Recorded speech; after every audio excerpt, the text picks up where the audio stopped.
지금도 오늘 비가 오나요? 네, 비 예보가 없었는데 비가 오네요. 이번 연휴 기간 내내 보니까 날씨가 그렇게 썩 좋지는 않은 것 같더라고요. 한국에 계신 분들은 좀 비 흐린 날씨를 경험해야 될 것 같고, 외국에 가시는 분들은 뭐 그 날씨가 좋을 거라고 또 저는 믿습니다. 또 가시는 분들은 또 잘 보내고 또 지내다 오시기를 바라겠습니다. 함께 같이 히브리서 13장 1절에서 3절 말씀 읽겠습니다. 형제 사랑하기를 계속하고 손님 대접하기를 잊지 말라. 이로써 부지 중에 천사들을 대접한 이들이 있었느니라. 너희도 함께 갇힌 것 같이 갇힌 자를 생각하고 너희도 몸을 가졌은즉 학대받는 자를 생각하라. 네, 오늘 이 본문 13장은 성도들의 우리가 읽은 그 절수는 3절밖에 되지 않습니다만 13장이 히브리서 마지막이에요. 사실은 제가 히브리서 13장까지 하리라고 생각은 하지 않았는데 하는 김에 이렇게 달려왔는데요. 신앙의 경주자로서의 참된 모습이 무엇일까를 고민하다가 히브리서를 이렇게 완주하게 되었는데 참 잘했다라는 생각도 갖게 됩니다.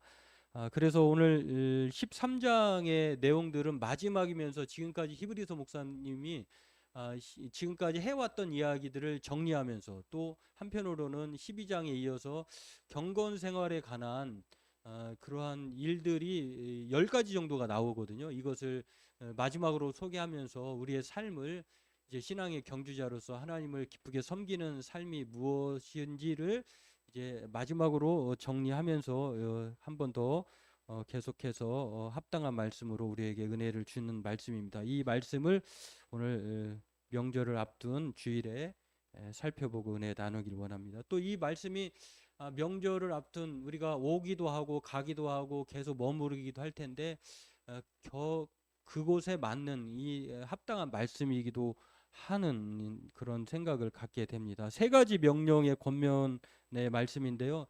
이것은 해도 그만 안 해도 그만이 아니라 반드시 행할 그 명령으로 주어진 권면의 말씀인데 각각을 보면은요.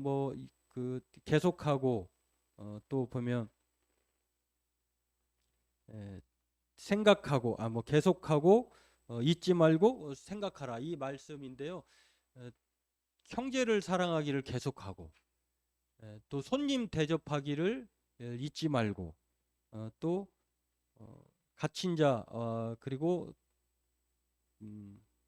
갇힌 것 같이 갇힌 자를 학대받는다. 갇힌 자 학대받는 자를 생각하라. 이 말씀의 표현을 보면은 각각 다른 것 같지만 대상은 다르지만 상황은 다르지만 하나로 묶을 수 있는 주제를 보면은요 사랑하라는 거예요. 사랑하라. 그러니까 형제를 사랑하는 것. 그리고 나아가서 찾아오는 사람에게 환대하는 것. 그리고 갇히고 갇혀 있는 소외된 사람을 생각하는 것. 가만히 보면 좀 표현은 다르지만 하나의 주제를 보면 사랑하라고 하는 것을 오늘 경건생활의 첫 번째로 소개하고 있는데요. 이 말은 곧 그 예수님 하나님의 말씀이신 예수 그리스도께서 한없는 사랑으로 우리를 자신과 같이 사랑하신 것처럼 그렇게 하라는 것, 하나님을 닮으라고 하는 것을 소개하는 것인 것을 우리가 생각해 볼 수 있습니다. 그러면 첫 번째로 보면 형제 사랑하기를 계속하라고 하는 말씀을 보면은요, 서로 사랑할 때의 제자인 것을 안다고 하는 것입니다. 저 사람들이 가족인지 부부인지 아니면 원수인지 또 남인지를 보면 어떻게 알 수 있느냐? 저 사람들의 사랑하는 모습을 보면 알 수 있다는 거예요. 그렇습니다. 오늘 형제 사랑하기를 우리는 계속해야 하는데 이 형제 사랑하기를 계속하라고 하는 말은 정말 형제들 김 씨는 김 씨, 이 씨는 이 씨, 박 씨는 박 씨 이렇게 혈연을 나눈 사람들을 가르쳐서 말하는 것이 아니라 교회 공동체에게 말을 하는 거예요. 그러니까 교회 공동체면 각각의 성이 다른 같은 피가 아닌 서로 다른 혈연 관계로 묶어진 사람들인데 그러나 예수 그리스도의 피로 한 피로 형제 자매된 사람들에게 그렇게 말하는 것이에요. 성도들에게 형제 사랑하기를 계속하십시오 이렇게 권면하는 것인데 그러면 계속하라고 하는 말을 보면 그러면 안 했던 사랑을 갑자기 하라는 것이냐? 그게 아니라 계속 해왔던 것이에요. 히브리서 6장을 보면은 이미 이 성도들을 섬긴 것과 이제도 섬기고 있는 것을 잊지 않는다. 이렇게 이런 말씀이 나와요. 그 성도들은 이미 서로 사랑해 왔어요. 그러나 지금 약간 주춤거리고 있는 것이에요. 왜냐하면 핍박 때문에, 어려움 때문에 각자 그렇게 사랑했던 것이 지금 소원해졌어요. 전에보다는 좀 미비해졌다라고 하는 것입니다. 이것을 돌이켜보면서 그렇지만 그럼에도 불구하고 우리가 계속해서 사랑해야 하는 것을 권면하고 있는 것인데요. 지금의 핍박, 고난으로 인해 지금 서로 힘들거든요. 지쳤어요. 그런 가운데서도 성도 간의 사랑이 식어지지 않도록 이전 것처럼 그렇게 사랑할 것을 말씀하고 있다라고 하는 것입니다. 왜냐하면 이것은 하나님을 한 아버지로 둔 예수 안에서 한 형제 자매가 된 사람들이기 때문이다라고 하는 것입니다. 어려워도 힘들어도 이 추석 명절 또 구정설을 우리는 양대 그 명절로 생각하면서 고향을 찾잖아요. 그 이유가 있는 것입니다. 왜냐하면 서로 그러한 형제 자매이기 때문에 위로하고 또 위로받고 싶어서 그렇게 찾아오고 찾아가고 고생을 감수하는 것처럼 오늘 히브리서 목사님이 이 성도들에게 형제 사랑하기를 계속할 것을 첫 번째로 권면하는 것인데 이것은 사랑하라고 하는 명령은요 마치 형제처럼 그렇게 생각하라고 하는 것이에요. 다시 말해서 교회는 사랑의 도피처, 안식처가 되어야 한다고 하는 것을 우리가 일깨워 주는 말씀이 오늘 1절을 통해서 알 수가 있습니다. 나의 말과 행동이 우리 특별히 그 작은 교회는 더 큰 파장과 영향력을 갖고 있다고 하는 것을 늘 염두에 두고 우리가 내가 말한 행동, 내가 하는 그 표정이 성도들에게 큰 영향력을 줄 수 있겠구나. 그렇다고 하면 좀 우리가 사랑의 도피처, 안식처로 만들기에 힘써야 되지 않나라고 하는 것들을 생각해 보게 하는, 그래서 우리가 서로 사랑하는 것이 마땅한 것을 오늘 본문은 우리에게 첫 번째로 경건 생활의 모습으로 말하고 있다고 하는 것입니다. 두 번째로는 손님 대하기를 잊지 말라는 것이에요. 형제 사랑하는 것은 뭐 우리가 힘들고 지쳐도 형제에 있기 때문에 가족이 원수 같아도 그래도 우리는 사랑할 수밖에 없잖아요. 근데 두 번째 사랑은 조금 더 힘들어요. 첫 번째 사랑은 가장 일상적이고 보편적이고 일반적인 거라고 하면 손님으로 찾아오는 사람을 대접한다고 하는 것, 환대한다고 하는 것은 조금 어려운데 이것 또한 우리의 경건 생활의 모습이다라고 하는 것입니다. 왜냐하면 손님 대접하는 것은 바로 하나님을 섬기는 것이기 때문에 그래요. 우리가 읽은 본문을 보면은 또 좋은 점 중에 하나가 손님을 대접했는데 하나님이 보내신 천사를 대접한 것, 다시 말해서 하나님을 대접한 그러한 대우로 평가받는 일들이 성경의 여러 인물, 구약과 신약을 통해서 드러나고 있다라고 하는 대단히 중요한 거예요. 제가 이번 주에 있었던 일화를 한번 소개하면 어젠가요? 밤에 전화가 왔어요. 갑자기. 그래서 모르는 전화번호인데 전화를 받았는데 금요일 밤이겠군요. 자기가 주차하다가 차를 좀 긁은 것 같대요.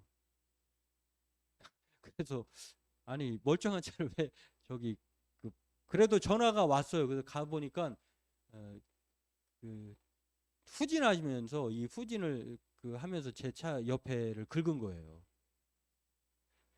밤에 보니까 이렇게 묻어 있어요. 그래서 사진 찍고 어떻게 하실까요? 그래서 보험 처리하셔요. 그러더라고요. 그분이. 그래서 바로 또 보험 접수 하셨더라고요. 또 날이 밝아서 이렇게 보니까 그렇게 뭐 크게 저기 할 것 같지 않아요. 물론 이제 그러기 위해서 카센터도 가보고 또 어떤 보험 처리하는 데도 가보았더니 카센터 사장님은 보험 처리하지 않아도 될 것 같다고 얘기하시고 또 그 차 수리하는 분은 이거 뭐 수리하셔서 이렇게 하고 뭐 이렇게 하시면 될 것 같아요 하셔요. 집에 와서 가만히 생각해 봤어요. 이걸 어떻게 해야 되나. 근데 이 말씀에 걸려요. 그냥 닦으면 될 것 같아요. 그래서 제가 아침에 안 되겠다. 그냥 보험 처리 안 하는 걸로. 뭐 크게 뭐 운전하는데 지장도 없고. 그래서 그렇게 하기로 결정을 했는데요. 이 말씀에 걸렸어요. 제가. 손님 대접하기를 내가 그렇게 하면 하나님이 우리를 봐주시지 않을까. 또 그렇게 하라고 하니 그렇게 해야 하는 것이 도리가 아닐까. 그렇습니다. 이 손님 대접이라고 하는 말은요. 그냥 그 단어를 보면은 나그네에 대한 사랑이고 환대예요. 필라델피아라고 하는.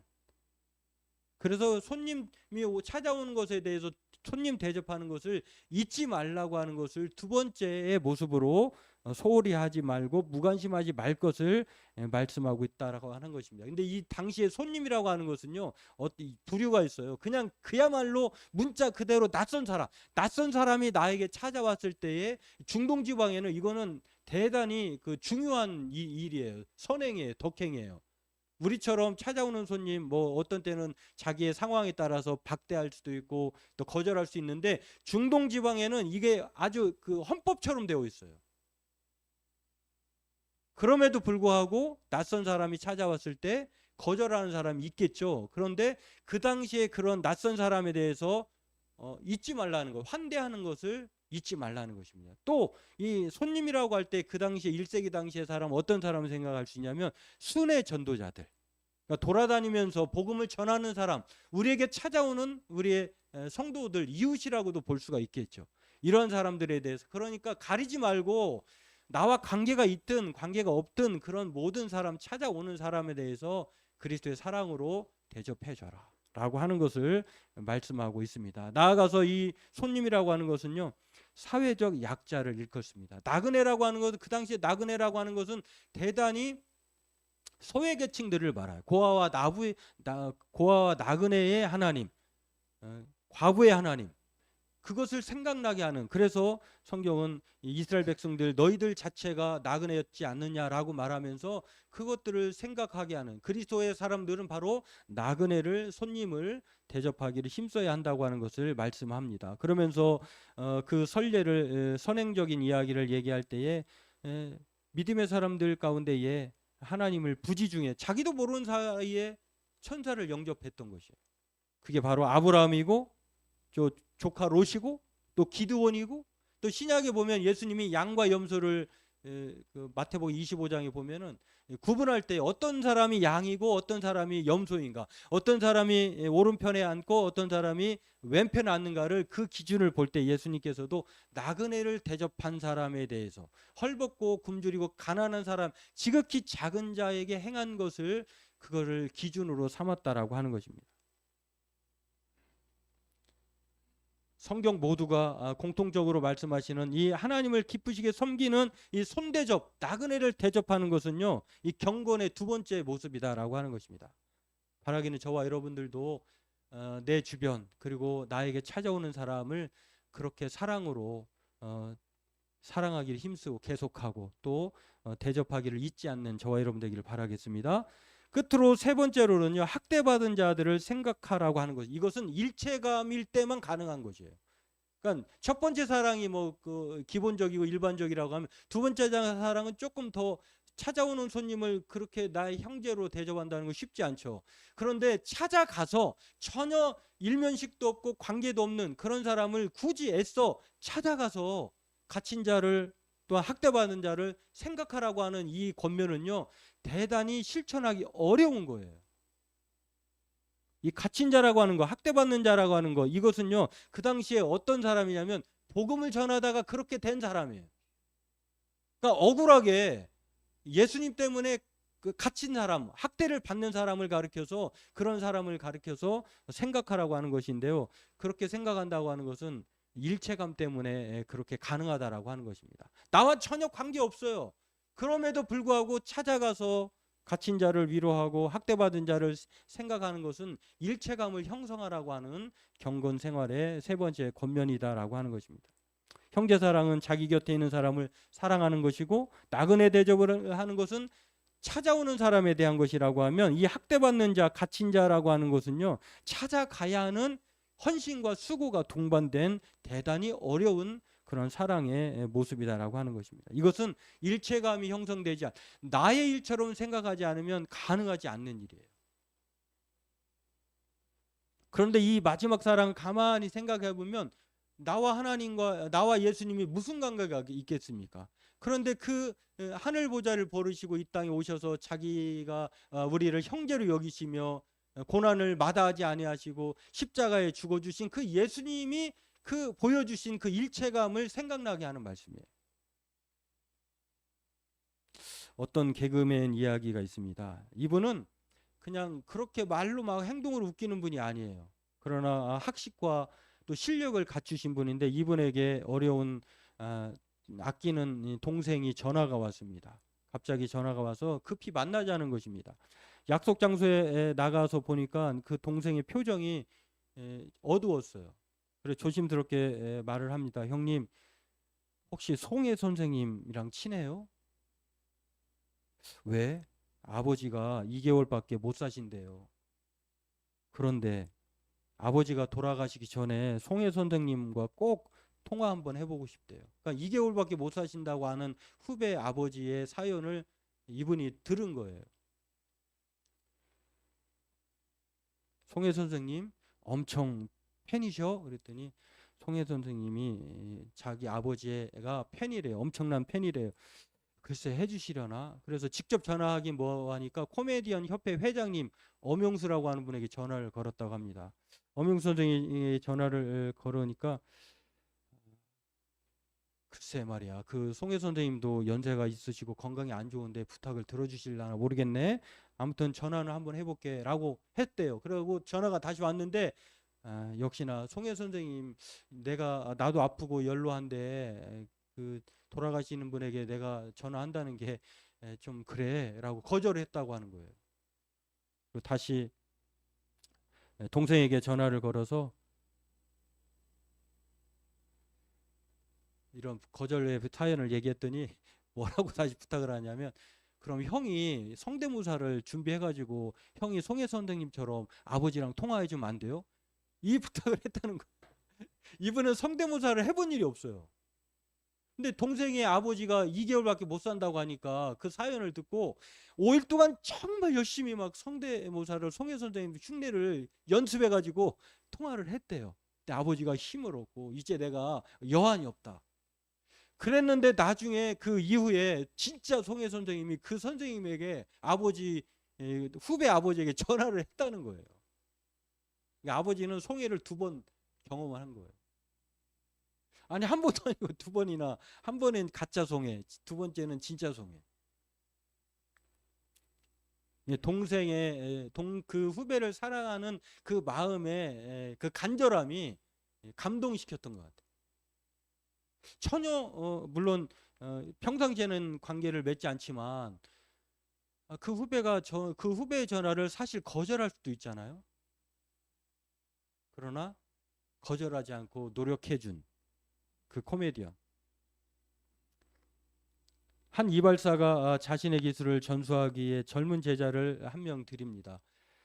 젊은 제자는 3개월 동안 열심히 이발 기술을 익혔고 드디어 첫 번째 손님을 맞이하게 되었어요. 이발사 그림 있을 건데. 그는 그동안 배운 기술을 최대한 발휘해가지고요. 첫 번째 손님의 머리를 열심히 깎았습니다. 그리고 그러나 거울로 자신의 머리 모양을 확인한 첫 번째 손님이 투덜거리듯 말합니다. 머리가 너무 길지 않아요? 초보 이발사는 손님의 말에 아무런 답변을 하지 못합니다. 그러자 그를 가르쳤던 이발사, 그러니까 전수해주고자 하는 이 고참 이발사가 웃으면서 이렇게 말을 건넸다고 합니다. 머리가 너무 짧으면 경박해 보여요.